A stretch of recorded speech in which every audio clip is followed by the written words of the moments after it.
G'day guys and gal, the Alpha Legion are officially confirmed to be amongst the traitor legions. They sided with Horus, actively fought against the Loyalists and continue to do so to this very day, wielding powers of darkness and evil in the process. So why do people keep saying that they are actually Loyalist? Is it just a meme, kinda like how the Dark Angels are traitors? Or is the loyalty of the Alpha Legion up in the air? Does the Alpha Legion even know whose side they are on? I've discussed the loyalty of the Alpha Legion a number of times on this channel, but instead of taking you on a journey through their game of 40 chess and just confusing yourself and me, I thought I'd just go over each time the Alpha Legion did something Loyalist in the lore, and then you can make up your own mind about it. Before we get started, although I probably talk about the nerdiest thing on the planet, I do like encouraging people to be the healthiest, best version of themselves. Which is why pretty much every sponsor I have on the channel is either related to looking, smelling, or eating better. Today's sponsor Fume goes along with this theme. Fume is a flavored air device that gives you all the joy of usually very detrimental habits with none of the bad. No chemicals, no vapor, no early grave. I've personally never been a fan of sucking down some death sticks, unlike a few people I know, but I still find the Fume device fun to have a go at. It also helps that Fume acts as a fiddle device with various moving parts. As for the flavors, they've really outdone themselves. Orange vanilla, raspberry lemon, sparkling grapefruit, or just classic peppermint always slaps. Makes your breath feel very fresh as well. With Fume serving over 150,000 customers worldwide, it's safe to say it's a pretty bloody good product for both of those who want help breaking a terrible habit or for anyone who just wants something to suck on. So to get 10% off your order, use my link below with code Majorkill. Cheers to Fume for sponsoring this video. Today we'll go over each of the times the Alpha Legion did something Loyalist to determine if they are actually loyal or if they're just all over the shop. We'll also look at why they did these Loyalist things despite declaring for Horus. Let's get into it. The most confusing thing about all of this is that the last words Alfarius said before he declared himself to be a traitor was, "Everything I do now, I do for the Emperor," with himself believing that he was actually Loyalist, as the Cabal Gambit he was following would sacrifice humanity to destroy chaos, with Alfarius believing the Emperor's main goal in life was the complete destruction of chaos. If it's not immediately obvious, Alfarius is arrogant as hell and kinda stupid. However, the Cabal Gambit required such a total destruction of the Loyalists that the traitors would be able to reign supreme without opposition, and then proceed to turn on each other and just destroy themselves. If chaos won a weak victory with pockets of Loyalists still existing, it would be horrible, as it would allow chaos to still have a common enemy and continue to thrive. Same goes for a weak Loyalist victory. So no, the Alpha Legion playing both sides was completely contradictory to the Cabal Gambit, and if anything, completely ruined any chance of it coming true.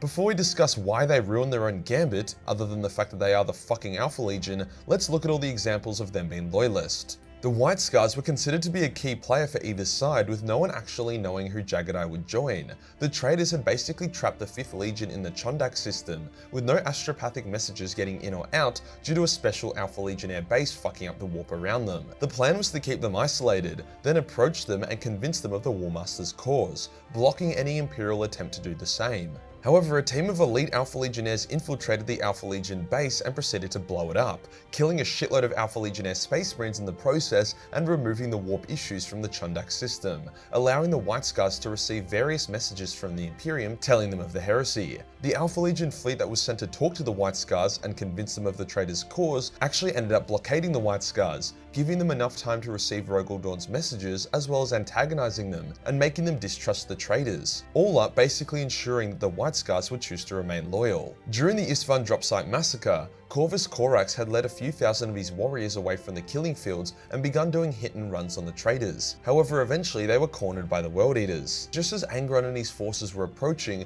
a Raven Guard ship arrived in orbit to save them and deployed various smaller ships to bring them back up. It was risky as hell, as a World Eater vessel moved to engage the Raven Guard ship. The trajectory basically showed that the World Eater ship would reach them and most likely destroy them before they could get all the Raven Guard aboard. However, an Alpha Legionnaire representative on board traveled to the deck and killed the World Eater captain, taking command of the ship and flying it away, allowing the Raven Guard and Corvus to escape and survive. Alfarius claimed it was because they had infiltrated a number of Alpha Legionnaires on board that ship, disguised as Raven Guard, and that they could then do more damage later on. However, the Alpha Legion directly intervened to save the life of a Loyalist Primarch and his Legion. It really doesn't get much loyal than that. In truth, the Alpha Legionnaire had been made aware that the Raven Guard would take possession of some gene code that would allow them to rapidly create new, extremely powerful powerful Raven Guard, which would bring them back to Legion's strength super quickly and then make them a huge threat to the Traitors. The Cabal wanted the Alpha Legion to destroy it. The Alpha Legion wanted to claim it for themselves. So this was more so the Alpha Legion wanting to claim this gene code rather than then helping the Traitors' cause, as if they had allowed Corvus to die, then they wouldn't have had to worry about the gene code to begin with. This brings us to our next Loyalist moment for the Alpha Legion.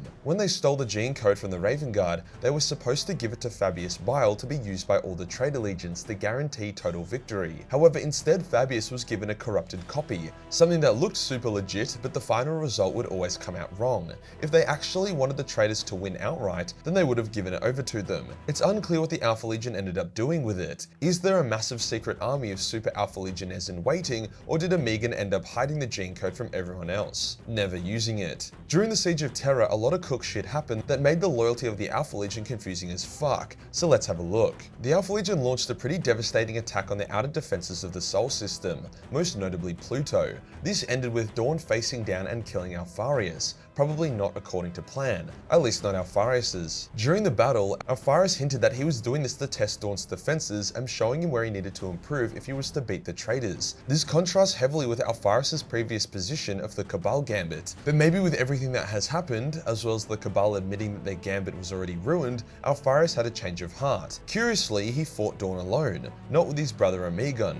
Alpharius is technically not a complete Primarch, arguably a half Primarch with Amigan being his other half. In the duel against Rogel Dawn, he was basically committing suicide. So maybe Amigan orchestrated this duel to bring about the death of his brother, thus allowing him to take control and exert his Loyalist agenda. But I'm getting way too 4D chess right now. So let's just say that the Loyalist aspect of this action was Alpharius probing Dawn's defenses to teach him how to defend better, even though Alpharius also tried to kill Dawn while telling him, so yeah, mate probably had a few screws loose. Amigan then took on the role of leader of the Legion and pretended to be Alpharius. This was made easy by Rogel Dawn covering up Alpharius' death as a way to dishonor his traitorous brother's memory. Amigan gave Horus what he claimed was a map of the Sol System's defense network, before then leaving, taking most of the Alpha Legion with him so that they could not participate in the Siege of Terra. However, one key Alpha Legionnaire that remained behind was Ingo Petch, the first captain of the Alpha Legion. He ended up revealing something very interesting about the Alpha Legion and their true loyalty. Basically, each Alpha Legionnaire was implanted with certain codes that would determine their purpose and loyalty. One code made the Space Marine loyal to the Emperor, another code made him loyal to Horus, another code made him aim to destroy both, and the final code made him ignore the heresy and focus on fighting Chaos directly. Ingo's code was the loyalty to the Emperor one, hence he started helping various Loyalist protagonists, including helping to kill the Alpha Legion's second captain, who was under the code of loyalty to Horus. Hence there was very much a level of loyalty involved for the first captain to be under that specific code, as well as those codes to exist in the first place. Post-Horus Heresy, the Alpha Legion should have been by far the most powerful legion in the galaxy. They lost the least amount of warriors, they started with arguably the most amount, and they had the Super Astarte recruitment gene code. However, we have barely heard a wink from them, despite the fact they could have easily destabilized or even broken the weakened Imperium. This restraint indicates a level of loyalty, as if any other traitor legion had their strength, they'd be sieging hundreds of worlds and doing everything they could to kill the surviving Loyalist Primarchs. But wait, there's more loyalty. The next one is once again very open to interpretation, but I like to believe it's an example of the Alpha Legion being real ones. When Vrax started heating up, the Imperium initially didn't take it very seriously, as it appeared to just be some upstart dickhead who they could crush at a moment's notice. Hence their response to Vrax was pretty light initially.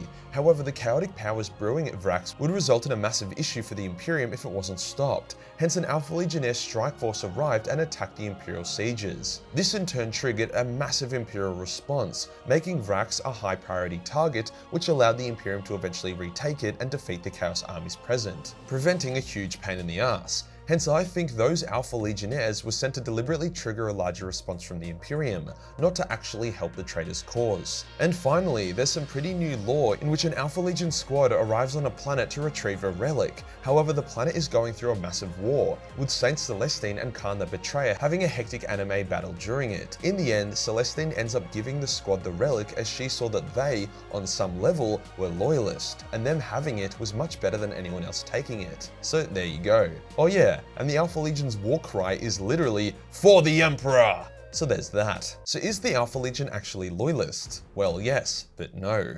All this 4D chess bullshit that Alpharius and Amigan did confused the ever-living shit out of their own legion, especially since most of them were not told the truth about why they actually became traitor to begin with. Hence, by the time the heresy ended, the Alpha Legion had been fractured into hundreds of different warbands with varying degrees of loyalty. Some were full-blown Chaos warbands, 100% dedicated towards the death of the Imperium, which is why a lot of Alpha Legion attacks have absolutely no loyal undertones, whilst others maintain a renegade status but are clearly anti-Chaos and pro-Emperor. This has resulted in a shit ton of Alpha Legionnaire civil war and infighting, which is a big reason why they aren't very effective in the setting despite being so numerous. The Hydra has many heads and none of them seem to agree. As for Amigon, he was always significantly more loyal than Alpharius, and he was the one that actively sabotaged the Cabal Gambit, with all the traitor actions of the Alpha Legion being directed by Alpharius, whilst all the loyal actions were directed by Amigon. I still believe Amigon is working from the shadows, giving the Alpha Legion subtle nudges here and there to help the Imperium. Fortunately, GW is finally releasing more and more lore on the Alpha Legion,